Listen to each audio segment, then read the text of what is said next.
Magandang hapon po sa inyong lahat. Narito na po ang resulta ng Lotto ngayong 5 p.m. draw. May 31, 2026 para sa mga games na 2D Lotto at 3D Lotto.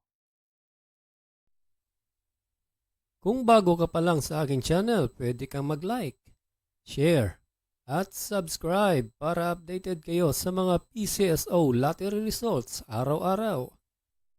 Para sa 2D Lotto, ito po ang mga winning numbers. 4 and 6 in exact order.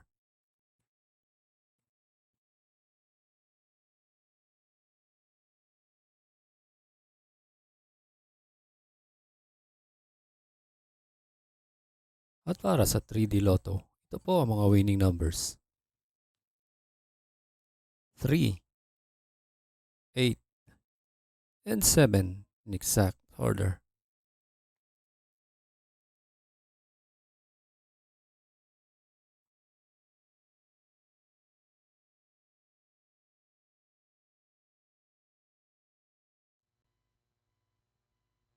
Salamat po sa panonood ng Lotto Results today by Mr. Wi-Fi. Good luck at maglaro ng responsable. Huwag kalimutang mag-like, share at subscribe.